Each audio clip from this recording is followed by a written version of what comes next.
আসসালামু আলাইকুম everyone, welcome to Neela's blog. কিছুদিন আগে আমি আমার হাজব্যান্ডের সাথে হাঁটতে বের হয়েছিলাম। জাস্ট দেখেন সকালের ওয়েদারটা কি পরিমাণ সুন্দর। এত সুন্দর ওয়েদার দেখে এখন তো আমার প্রায় সকালে বের হতে মন চায়।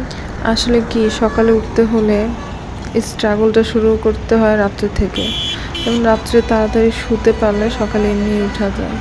কিন্তু আমাদের দেশের যে লাইফস্টাইল, মনে করেন যারা 8টা-9টা বাজে ঘুমাবে তাদেরকে মানুষ পাগল বলবে, এরকম একটা অবস্থা। অথচ 8টা-9টা বাজে না ঘুমালে 8 ঘন্টা ঘুম কমপ্লিট হবেও না, আর 5টা বাজে উঠতে অনেক বেশি কষ্ট হয়। আমার অনেক ইচ্ছে যে সকালে উঠবো, দুপুরে একটু ঘুমাবো।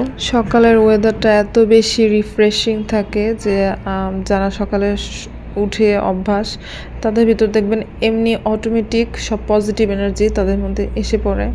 এটাই সকালে ওঠার রহমত এবং বরকত আল্লাহর পক্ষ থেকে। ঢাকার এরকম একটা অবস্থা, চতুর্দিকে শুধু বিল্ডিং আর বিল্ডিং। এই কারণে হঠাৎ একটা দুটো গাছ দেখতে পারলে চোখ আর মন দুটোই জুড়িয়ে যায়। আমার খুব ভালো লাগে গাছ দেখতে। ওই দিন আমরা অনেকক্ষণ হাঁটার পরে আমরা নাস্তা খাওয়ার জন্য দক্ষিণা কিচেনে যাই।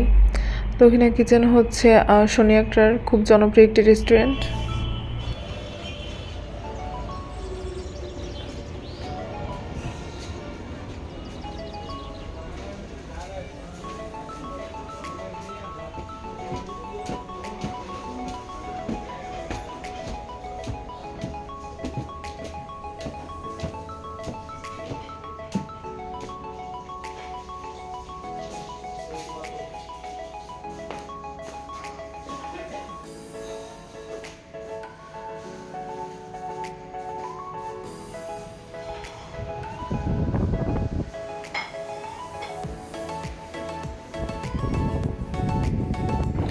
নাস্তার জন্য আমরা নিই নান রুটি, সেই সাথে গরুর কলিজা ভুনা, গরুর নিহারি, চিকেন স্যুপ, আর সাথে নিই দুধ চা। দক্ষিণা কিচেনের খাবার সবসময় খুব রিজনেবল প্রাইসের মধ্যেই থাকে। খাবারের টেস্টও ভালো। বাসায় যাওয়ার সময় বাচ্চাদের জন্য আমরা নান রুটি আর চিকেন স্যুপ নিয়ে নিই।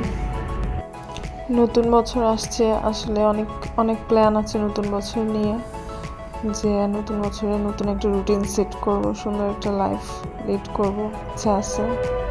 দেখা যাক কি হয়, আল্লাহ যদি কবুল করে। কারণ আমরা চাইলেই তো হবে না, আল্লাহ চাইতে হবে।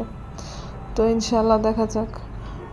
এখন থেকেই নতুন বছরের জন্য একটা গোল সেট করেন আপনার মাইন্ডে, যে আপনি এই নতুন বছরে আপনার নিজের জন্য কি চান, কোন ভালো একটা হ্যাবিট চান, যে এই বছর আমি নতুন এই ভালো হ্যাবিটটা প্র্যাকটিস করব। সেটা এখন থেকে চিন্তা করে রাখুন যে জানুয়ারি 1 তারিখ থেকে ইনশাল্লাহ আমি এই হ্যাবিটটার প্রতি পুরোপুরি ফোকাস দিব এবং এই হ্যাবিটটা আমি আমার লাইফে আনার চেষ্টা করব। এরকম যে কোনো একটা গোল সেট করেন নতুন বছরের জন্য, যে এই নতুন বছর আমার লাইফে নতুন একটা জিনিস হবে ইনশাল্লাহ। তো সবার সুস্থতা কামনা করে বিদায় নিচ্ছি। আশা করি আজকের ভিডিওটি আপনাদের কাছে ভালো লেগেছে। দেখা হবে নতুন কোনো ভিডিওতে। আল্লাহ হাফেজ।